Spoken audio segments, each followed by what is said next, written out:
همانطور که میدونید چشم سوم به غده پینوآل گفته میشه که در وسط پیشونی هر کدوم از ما انسان‌ها وجود داره. به دلیل تغذیه نادرست و سبک اشتباه زندگی و خیلی مسائل دیگه این عضو غیر فعال شده و این امر باعث شده که انسان نتونه با حقیقت زندگی آشنا بشه و از هدف واقعیش دور شده و کنترلش رو به راحتی به دست دیگران داده. شاید از خودتون بپرسید که چشم سوم چه ربطی به هدف و کنترل داره؟ در اصل انسانی که چشم سومش فعاله زاویه دید متفاوتی به زندگی داره و به دلیل آگاه بودن او از هدف آفرینش اجازه نمیده که تحت کنترل فرد و یا ارگانی در بیاد و با تشخیص تصمیم درست از اشتباه همیشه تصمیمات درست رو در زندگیش میگیره. با تصمیمات درست زندگیش رو همون گونه که میخواد میسازه. دقیقاً برعکس این افراد، اشخاصی که از این نعمت بهره نمیبرن و چشم سوم غیر فعالی دارن به دلیل نداشتن قدرت تصمیم گیری و ناتوانی در شناخت حقیقت ناخواسته کنترل خود رو به دست دیگران میدن و اجازه میدن تا دیگران برای اونها تصمیم بگیرن و آینده خود رو به دست دیگران میسپارن. خوشبختانه هر شخصی میتونه چشم سوم خود رو فعال کنه و از این نعمت بزرگ در زندگی خود استفاده کنه. درباره تعریف کاملتر چشم سوم و فواید و مضرات آن ویدیوهای دیگری ساختم که در این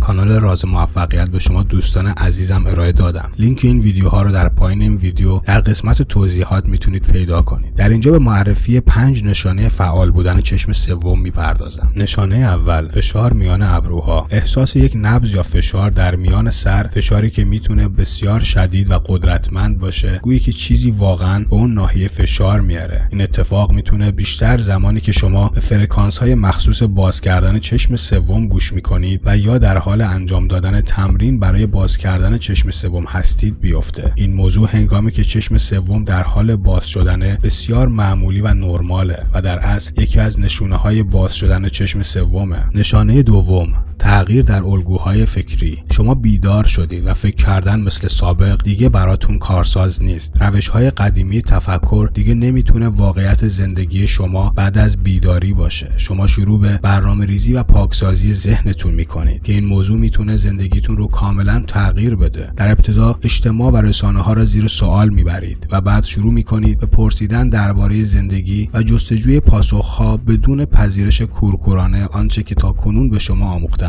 نشانه سوم، پرواز روح. اشخاصی که دارای چشم سوم فعالی هستند و سالها در این زمینه فعالیت میکنند قادر خواهند بود که روح خود را از بدن جدا کنند و تجربه ماورالطبیعی داشته باشند. سفر روح تنها به معنای فرافکنی و یا ماورالطبیعه نیست، بلکه این امر میزان ارتعاشات آگاهی فردی است که ما میتوانیم از این طریق میزان دانایی و توان درونی خود را بالا ببریم. اشخاصی که قادر به انجام این کار هستند زندگی را در ابعاد دیگری هم تجربه میکنن و در زندگیشان هیچ مرزی رو نمیشناسن، زیرا میدونن که روحشون ابدی است و هیچ وقت هم از بین نخواهد رفت. در مورد سفر روح و آموزش انجام دادن اون به زودی ویدیوی جداگانه‌ای خواهم ساخت. پس برای اینکه ویدیوهای جالب بعدی رو از دست ندید حتما در یوتیوب عضو کانال راز موفقیت بشید و زنگوله رو هم فراموش نکنید. نشانه چهارم، افزایش دیدن رویای شفاف و کنترل آن. رویای شفاف به رویای گفته میشه که در آن شخص از این واقعیت که در حال رویا دیدن آگاهه. در رویا شفاف شخص میتونه به صورت آگاهانه رویاش رو کنترل کنه. به عنوان مثال میتونه صحنه رویای خود رو به میل خود تغییر بده. به همین دلیل بسیاری از فانتزی ها و غیر ممکن ها در رویای شفاف ممکن میشوند و افرادی که از چشم سوم فعالی برخوردار هستند میتونن به راحتی رویای شفاف داشته باشن. نشانه آخر، یگانگی. اشخاصی که چشم سوم فعال دارن توان دید یگانگی رو در همه چیز دارن و این به این معنی است که میان شما و دیگران، میان مشاهده‌گر و مشاهده شونده، میان فرد و جمع هیچ تفاوتی نیست. این افراد خود را به هیچ عنوان بالاتر از دیگران نمیدونن، بلکه خود را با همه چیز و همه کس در این دنیا یکی میدونن و قدرت درک یگانگی در همه چیز قدرتی است که فعال بودن چشم سوم به شما میدهد و به هیچ عنوان انتظار ندارم که اشخاصی که چشم سوم غیر فعالی دارن این موضوع رو درک کنن. خب دوستان عزیز، ما تا به اینجا با 5 نشانه فعال بودن چشم سوم آشنا شدیم. یکی از سوالات بسیار کلیشه‌ای که افراد تازه کار در مورد چشم سوم از من میپرسن اینه که آیا با باز شدن چشم سوم انسان جن یا موجودات شیطانی میبینه؟ در پاسخ باید بگم که نظرات مختلفی در رابطه با این موضوع وجود داره، ولی اگر صادقانه بخوام به این سوال پاسخ بدم باید بگم که من افراد زیادی رو میشناسم که سالیان سال در این زمینه فعالیت میکنن و دارای چشم سوم فعالی هستند و هیچ کدوم از اونها تا به امروز با جن و یا شیطان روبرو نشدن، بلکه از این نعمت در مسیر درست و بهبودی زندگیشون و کمک به هم نوع استفاده کردن. شما با داشتن چشم سوم فعال قادر خواهید بود فرق بین تصمیم درست و اشتباه رو ببینید و هر روز با گرفتن تصمیم درست مسیر زندگیتون رو به سمتی که میخواین هدایت کنید. من برای دوستانی که